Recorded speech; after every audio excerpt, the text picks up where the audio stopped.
Hey there, I'm Sarah Thompson, 32, living the suburban dream with my husband Michael and our adorable 5-year-old daughter, Emily. We got a cute little house with a white picket fence, and I'm rocking at my marketing job while Michael shapes young minds as a high school teacher. Sounds perfect, right? Well, not exactly. Enter Evelyn, my mother-in-law from hell. I swear it's her life's mission to drive me insane. Just the other day, I was getting Emily ready for school when my phone buzzed. Sarah, dear, I hope you're not sending Emily to school in those awful overalls again. A proper lady should always look her best. I rolled my eyes so hard, I thought I'd see my brain. Thanks for your concern, Evelyn, but Emily loves these overalls. She's comfortable, and that's what matters. Her reply. Well, I suppose you know better, in that tone that clearly meant she thought I didn't. Michael, bless him, tries to keep the peace, but it's like walking a tightrope. Last Sunday at dinner was a prime example. Mom, this roast is delicious, Michael said, trying to lighten the mood. Evelyn beamed. Thank you, sweetheart. I use your grandmother's secret recipe. Sarah, dear, I'd be happy to teach you sometime. Lord knows Michael could use a home-cooked meal more often. I gritted my teeth. Thanks, Evelyn, but I think Michael appreciates my cooking just fine. Of course, dear, I'm sure your creative dishes are very interesting, she replied with that passive-aggressive smile. Then there's Natalie, Michael's sister. On the surface, she's all smiles. But those side glances and backhanded compliments don't go unnoticed. Oh, Sarah, that promotion must be so exciting. It's amazing how you balance work and family. I could never leave my kids with strangers all day. I bit my tongue, wanting to remind her that daycare workers aren't exactly strangers. But I decided not to start another family feud. Despite all the drama, Michael and I managed to find moments of peace. Last night, after Emily was tucked in, we curled up on the couch. You know, I love our little family, he said, pulling me close. I smiled, the tension easing. Me too. Emily's growing up so fast, isn't she? Yeah, she is. And Sarah, I know my mom can be difficult. I appreciate how patient you are. I sighed. It's not easy, but I know she loves Emily. I just wish she eased up a bit. I'll talk to her again, Michael promised, though we both knew it probably wouldn't change much. Still, I appreciated his effort. But I never could have imagined how our world was about to be turned upside down. I was knee-deep in PowerPoint slides when my phone buzzed, and Evelyn's name flashed on the screen. Great, just what I needed before a big presentation. I almost declined the call, but something made me answer. I opened my mouth to say hello, but Evelyn's voice cut through first. Natalie, are you there? Good. We need to finalize our plan for the gathering. I froze, my finger hovering over the end call button. I've been thinking, Mom, Natalie chimed in. Are you sure this is the best way to get Emily? My heart stopped. Get Emily? What the hell? Of course it is, Evelyn snapped.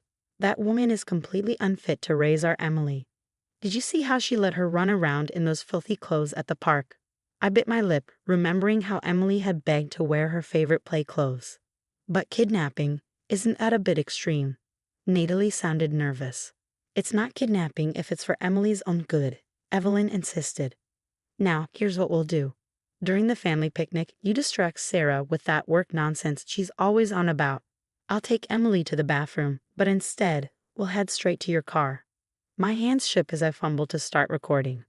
This couldn't be happening. What about Michael? Natalie asked. Oh, please, that boy can barely tie his shoes without asking my permission. He'll come around once he sees how much better Emily's life is with us. The call ended abruptly, and I stood there, staring at my phone in disbelief. When Michael got home, I practically ambushed him at the door. You need to hear this. Now. I played the recording, watching his expression change from confusion to disbelief to anger. This has to be some kind of joke, he muttered, shaking his head. Mom would never. Never what, Michael? Never try to steal our daughter. Never badmouth me behind my back. Wake up. Don't talk about my mother like that, he snapped. There has to be an explanation. An explanation. Did you even listen to the same conversation I did? They're planning to kidnap Emily. Maybe you misunderstood. Mom can be intense, but she loves Emily. She wouldn't do this. I couldn't believe what I was hearing. So what? You think I'm just making this up? I asked, my voice sharp with frustration. I didn't say that, Michael backpedaled. But come on, Sarah. Kidnapping. That's a bit much, don't you think? A bit much, Michael. Your mother and sister are literally plotting to take our daughter away from us. How are you not getting this? He ran his hands through his hair, frustration clear on his face. Okay, let's say, hypothetically, this is real. What do you want to do about it? We need to confront them, I said firmly. Catch them in the act. Michael looked horrified. You want to use our daughter as bait? Of course not. But we need to expose them, Michael. We can't just sit back and hope they'll change their minds. We argued back and forth for what felt like hours. Finally, Michael slumped onto the couch, defeated. I can't believe this is happening, he muttered. I sat beside him and took his hand. I know it's hard to accept, but we need to protect our family, all of us. He nodded slowly. You're right, we'll set a trap at the picnic. But Sarah, if this turns out to be a misunderstanding. It won't be, I said, more confidently than I felt. But if it is, I'll personally apologize to your mother. As we sat there planning how to outsmart Evelyn and Natalie, I couldn't help but wonder how we had gotten to this point. How had our family become so fractured that kidnapping seemed like a viable option to them? One thing was clear, after this, nothing would ever be the same. The family picnic was in full swing, but my stomach was in knots. Michael and I exchanged a tense look as we put our plan into action. Emily, sweetie, mommy and daddy need to grab something from the car. Stay here and play, okay, I said with a forced smile. We walked away, hearts pounding, and ducked behind a nearby tree. Sure enough, Evelyn swooped in like a vulture. Emily dear, come with Grandma. I have a surprise for you, she cooed. As they started walking away, Michael's face went pale. Oh God, they're really doing it. We burst from our hiding spot, sprinting toward them. Stop right there, I shouted. The whole family turned to stare. Evelyn froze, Emily's hand still in hers. What's going on? Michael's cousin asked, confusion written across his face. What's going on is that Evelyn and Natalie were trying to kidnap our daughter, I spat. Gasps rippled through the crowd. Evelyn's face hardened. Don't be ridiculous. I was just taking her to the bathroom. Cut the crap, Mom, Michael said, his voice shaking. We heard you planning this on the phone. Natalie's eyes widened. You heard? Every word, I confirmed. How you think I'm an unfit mother and how you were going to take Emily and raise her yourselves. Murmurs of shock spread through the family. Evelyn's grip on Emily tightened. You don't understand, she pleaded. Sarah's poisoning Emily against us. She's turning Michael against his own family. I scoffed. Are you serious? You're the one manipulating everyone. Michael's aunt stepped forward, her face stern. Evelyn, is this true? Have you been lying to us? Of course not. Evelyn protested, her voice trembling. I've only ever wanted what's best for this family. But the cracks were showing. Michael's cousin spoke up. Wait, remember when you told us Sarah refused to let Emily come to the family reunion? Sarah, is that true? I shook my head. Emily had the flu that weekend. We couldn't travel. More revelations followed, years of Evelyn's lies unraveling before our eyes. Natalie, looking pale and defeated, finally broke. I can't do this anymore, Mom, she whispered. Tell them the truth. Be quiet, Natalie, Evelyn hissed. But Natalie shook her head. No, I'm done. Everyone needs to know. Mom's been manipulating all of us for years. She made up stories about Sarah to turn us against her. She even faked being sick last Christmas to guilt Michael into missing Sarah's family gathering. The family erupted in shocked exclamations. Evelyn's face contorted with rage. You ungrateful brats, she shouted. After everything I've done for this family. She turned to the crowd, eyes wild. You're all going to believe these lies. I'm the victim here. They're trying to turn you all against me. But her words fell flat. The family had seen her true colors. Michael gently took Emily's hand from Evelyn's grasp. It's over, Mom. You need help. Evelyn's face crumpled, then hardened. Fine. Side with her. But don't come crawling back when she ruins your life. With that, Evelyn stormed off, Natalie trailing behind her. The family gathered around us, murmuring apologies and sharing shocked conversations. In the weeks following the picnic incident, Michael and I made the difficult decision to cut all ties with Evelyn and Natalie. It wasn't easy, but it was necessary for our family's healing. Are you sure about this? Michael asked one night, his voice heavy with emotion. I squeezed his hand gently. We have to for Emily's sake. For our sake.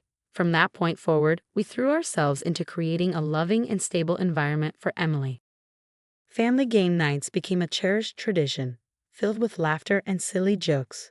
One evening, Emily proudly displayed a block castle she built. Mom, Dad, look, I built a castle. Michael grinned. That's amazing, sweetie. You're quite the architect. As we focused on our little family, news of Evelyn's actions spread like wildfire through the community. Her carefully constructed image crumbled overnight. Did you hear? Evelyn's been asked to step down from the charity board, Michael's cousin mentioned over coffee one day. I tried not to feel too satisfied, but it was hard. How's she taking it? Not well. She's become a bit of a recluse, the cousin continued. Natalie even confessed to some financial irregularity at Mom's request. Michael looked troubled. They're both facing legal issues now. I shook my head. I'm not surprised. Your mom always thought she was above the law. While Evelyn's world was falling apart, ours flourished. I threw myself into work, and soon my efforts paid off. Sarah, we'd like to offer you the position of marketing director, my manager announced one day. I was floored. Really? Wow, thank you. Michael found new purpose as well. He was offered a leadership position at his school. They want me to head the English department, he said, beaming. Can you believe it? I absolutely can. I hugged him tight. You're going to be amazing. Emily blossomed in the newfound peace of our home. The anxious child who once fretted over pleasing her grandmother was gone, replaced by a confident and happy little girl. Mommy, can I join the soccer team? She asked one day, her eyes sparkling with excitement. Of course, sweetheart, we'll sign you up this weekend. Before we knew it, our wedding anniversary rolled around. As we sat on our porch, watching the sunset, I couldn't help but reflect on how far we'd come. Can you believe everything we've been through? I mused, leaning into Michael's embrace. He chuckled softly. From family drama to domestic bliss, who would have thought? We made it through together, I said, my voice soft. That's what matters. Michael nodded, pulling me closer. I'm so grateful for you, Sarah. For our family, we're stronger than ever. As the last rays of sunlight dipped below the horizon, a deep sense of peace washed over me. We had faced our demons, stood our ground, and come out stronger. Our little family was thriving, free from toxic influences. Evelyn and Natalie were learning the hard way that actions have consequences. But their journey was no longer our concern. We had a bright future ahead, filled with love, laughter, and the unbreakable bond of our family. Now I have a question for you. If you were in Michael's position, could you ever truly forgive your mother for attempting to kidnap your child? Or would you, like Sarah and Michael, choose to cut all ties despite years of family history? Share your thoughts in the comments below. Your perspectives on family, forgiveness, and protecting your children are valuable to this community. If you enjoyed this story and want to hear more like it, don't forget to hit that like button and subscribe to the channel. Your support helps us bring more engaging content your way. Thanks for listening, and I look forward to reading your responses.